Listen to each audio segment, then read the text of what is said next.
Hey guys, I just saw that the state of Indiana released the probable cause affidavit for Richard Allen in the case of Abby Williams and Libby German. So this is page 1 of the probable cause affidavit.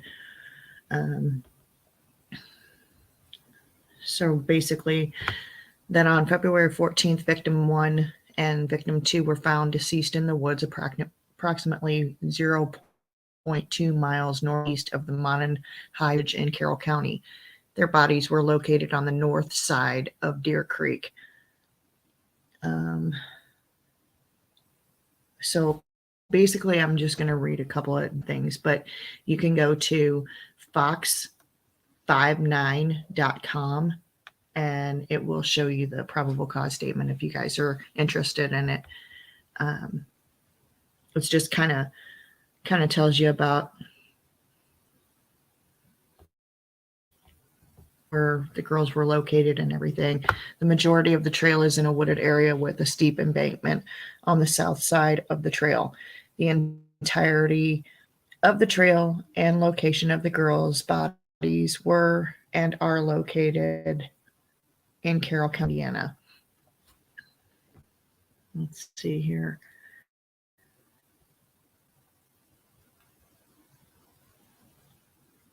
So it says that the victim 1 and victim 2 were dropped off across from the Mears farm at 1:49 p.m. on February 13th, 2017 by, and then it's redacted.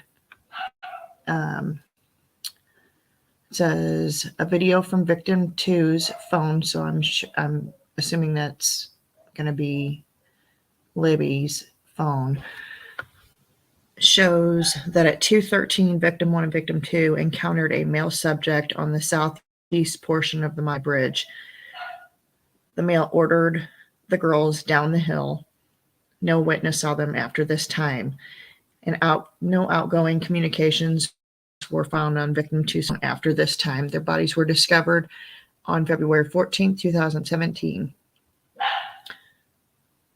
The video recovered from victim 2's phone shows victim 1 walking southeast on the Monon High Bridge while a male subject wearing a dark jacket and jeans walks behind her.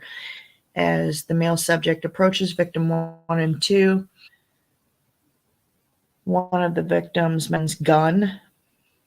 Near the end of the video, a male is seen and heard telling the girls, "Guys, down the hill." The girls then began to proceed down the hill, and the video ends.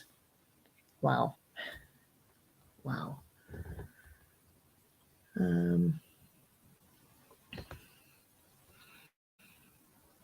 And a still photograph was taken from the video, and the guys down the hill. Audio was subsequently released to the public to assist investigators in identifying the male. Victim 1 and 2's death were ruled as homicide. Homicide's clothes were found in the Deer Creek belonging to victims 1 and 2, south of where their bodies were located. There was also a .40 caliber unspent round less than 2 feet away from victim 2's body, between victim 1 and victim 2's body. The round was unspent and had extraction marks on it. So basically what that means is the gun, the bullet was in the gun and the gun actually cycled. It did a cycle. So it got the imprints. So basically what they're saying is the gun probably jammed at that point, and the guy had to cock the gun, and when he did, it released that bullet out of the slide, basically, is what that's. Interview conducted with 3 juveniles, redacted their names. They were advised were on the Monon High Bridge Trail on February 13th.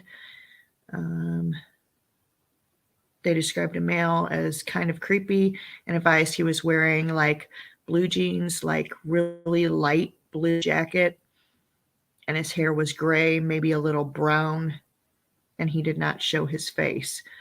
She advised the jacket was a duck canvas type jacket. She said hi to the male, but he just glared at them. She recalled him being all black and had something covering his mouth. She described him as not very tall with a bigger build. She said he was not bigger than 5'10". Advised he was wearing a black hoodie, black jeans, and black boots. She stated that he had his hands in his pockets. And she took photographs and she showed them to the police, showed investigators the photographs. Let's see here.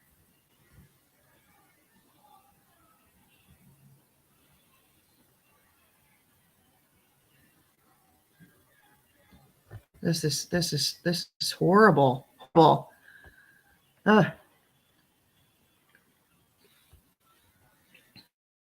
Let's see here. She advised that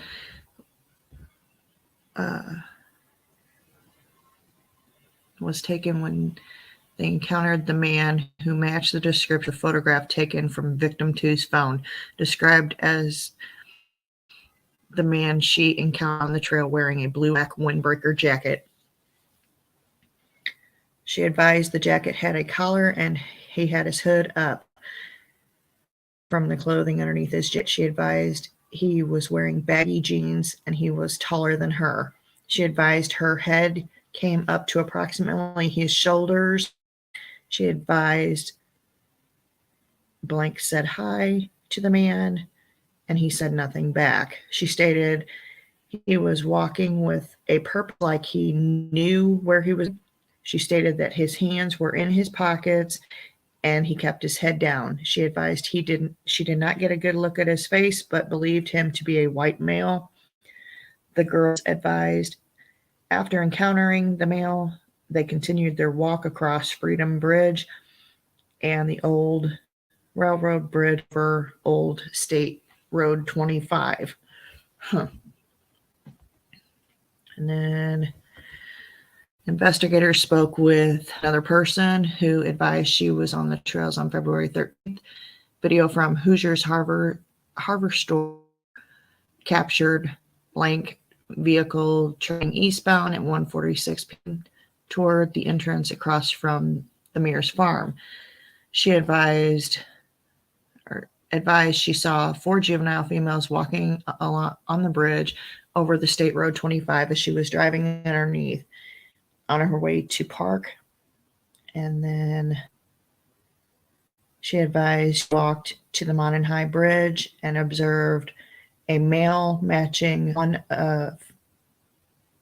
the one from victim two's phone. She described the male she saw as a white male wearing blue jeans and a blue jean jacket. She advised he was standing on the first platform of the Mountain High Bridge, approximately feet from her. She advised she turned around at the bridge and continued her walk. She advised approximately halfway between the bridge and the parking area across from Mears Farm, she passed 2 girls walking toward the bridge. She advised she believed the girls were victim 1 and victim 2. Video from Hoosiers Harbor Store shows at 1:49 a white car matching vehicle traveling away from the entrance across from the Mears farm. She advised she finished her walk. It's kind of hard to read only because they keep redacting the person. So she finished her walk. She saw no other adults other than the male on the bridge. Her vehicle seen on Hoosier Harbor Store video at 2:14 leaving westbound from the trails.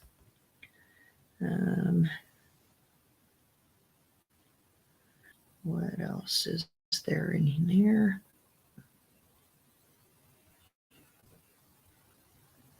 So there's several people placing Richard Allen on the Mountain High Bridge the day that these two little girls were murdered.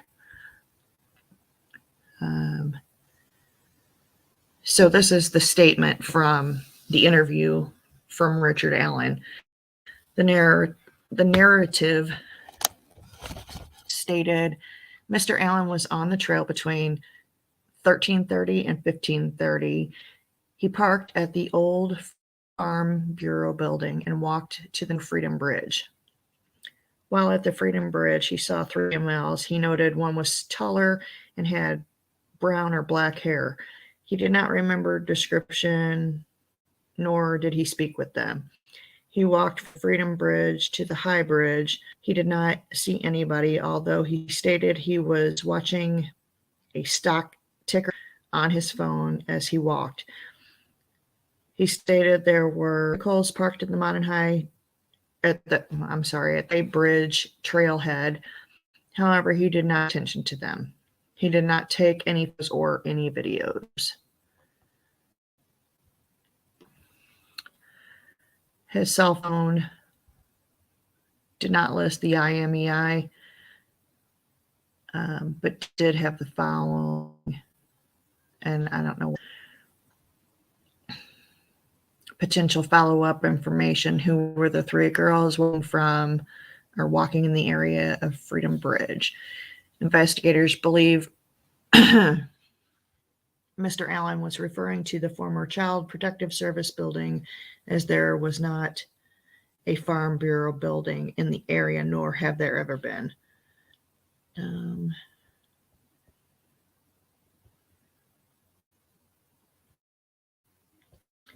He said on October 18th, Richard Allen was interviewed by investigators. He advised us on the trails. On February 13th, he stated he saw the juvenile girls on the trails at Freedom Bridge and that he went on to the Mountain High Bridge. Richard Allen further stated he went out onto the Mountain High Bridge to watch the fish. Later in his statement, he said he walked out to the platform on the bridge. He stated he then sat on a bench on the left. He stated he parked his car on the side of an old building. He told investigators that he was wearing blue jeans and a blue or black Carhartt jacket with a hood, which is exactly what the bridge guy was wearing. Go figure. He advised he may have been wearing some type of covering as well, which the bridge guy was wearing a cap. He further claimed he saw no one else except for the juvenile girls. He saw east of the Freedom Bridge. He told investigators that he owns firearms near at his home. Richard Allen's wife, Kathy Allen, also spoke to investigators. She confirmed that Richard Allen did have guns and knives at the residence. She also stated that Richard still owns a blue Carhartt jacket. On October 13th, 2022, investigators executed a search warrant of Richard Allen's house at 1967 North Whitman Drive, Delphi County, Indiana. Among other items, officers located the jacket, boots, knives, firearms, including a Sig Sauer model P226 .40 caliber pistol with the serial number of U625627. Between October 14th and October 19th, the Indiana State Police Laboratory performed an analysis on Allen's Sig Sauer P226. The laboratory performed a physical examination, classification of the firearm, function test, barrel, and overall length and measurement, test firing, ammunition component characterization, microscopic comparison, and NIBIN, the laboratory determined the unspent round located within 2 feet of victim two's body had been cycled through Richard Allen's Sig Sauer Model P26. So it's very clear that he had a gun that day, and it's very clear that he was there that day. An identification opinion is reached when evidence exhibits an agreement of class characteristics and significant agreement of individual marks. So basically on the firearm, when you shoot, you have marks on the bullet, on the casings. Okay, but these weren't spent, like they weren't. Okay, so I don't know how to describe it. They weren't actually the casing that they found, the bullet that they found, had been cycled through the gun, but it hadn't actually been shot into anybody. Okay, it was just laying like he had ejected it from his gun manually. Investigators ran then the firearm and found the firearm was purchased by Richard Allen in 2001. So he's had this gun for over 20 some odd years, and 20 years, over 21 years rather. He voluntarily came into the Indiana State Police on October 26th. He spoke with investigators and stated that he never allowed anyone to use or borrow the Sig Sauer firearm. When asked about the unspent bullet, he did not have an explanation of why the bullet was found in bodies 1 and body number 2. He again admitted that he was on the trail, but denied knowing the victim 1 or 2 and denied any involvement in their murders. Well, I think fucked.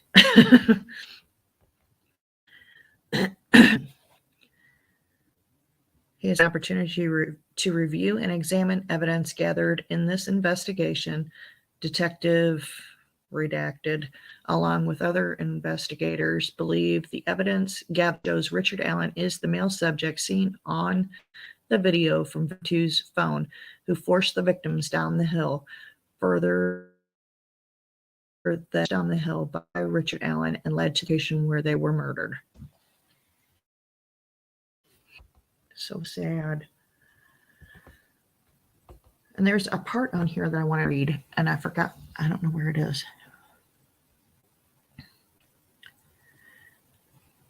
Through the statements and photographs of the juvenile female and the statements of Blaine were at the south edge of the trail, 1243 east of Bridge at 126, and walked across the former railroad overpass over Old State Road 25 after 1:26 p.m. and before 1:46 p.m. Walked the entirety of the trail and observed only one person, an adult male. The vehicle is seen on Hoosier Harbor Store's video at 46 and leaving at 2:14. And she stated she only saw one adult male. Described male in similar manners, wearing similar clothing, leading investigators to believe all 4 saw the same male individual. In the same, and it says investigators believe the male observed is the same male depicted in the video from victim 2's phone. The description of the male by the 4 females matching the male in the video. Furthermore, victim 2's video was taken at 2:13 and blank saw only one male while she was on the trail from approximately 1:46 to 2:14 p.m.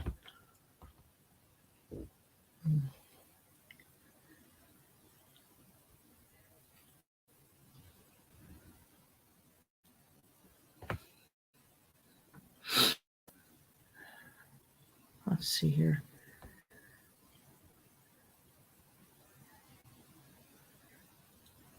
Okay. Okay, here we go. Investigators believe Richard Allen was not seen on the trail after 2:13 because he was in the woods with victim 1 and 2, an unspent 40 caliber round between the bodies of victim 1 and victim 2 was forensically determined to have been cycled through Richard Allen's Sig Sauer. The Sig Sauer was found at Richard Allen's residence, and he admitted owning it. Investigators were able to determine that owned it since 2001. Richard Allen stated he had not been on the property where the spent round was found, and that he did not know the property owner, and that he had no explanation as to why a round cycled through his firearm would be at that location. Because you killed them. That's why. That's the only explanation. That's the only one. Investigators believe that the victims were murdered. Richard Allen returned to his vehicle by walking down CR 300, which is County Road 300. Investigators believe he was seen by a redacted person walking back to his vehicle with clothes that were muddy and bloody. Along with investigators believe the statement made by the witnesses because the statements corroborate the timeline of the death of the 2 victims, as well as coincide with the action Richard Allen had made. Wow. So that is the probable cause affidavit for Richard Allen. And you can find it on fox59.com/WP-content /uploads/sites 21/2022/11/probable cause affidavit Richard Allen.pdf. So that is where I found that today. So it's kind of messed up. They actually found, let's see what this says here. Yeah.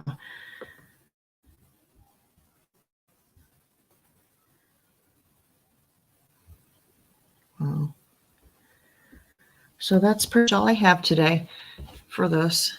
I just wanted to catch you guys up on the probable cause affidavit for Richard Allen, and hopefully you guys enjoyed this video. Give it a thumbs up. You guys have a great night.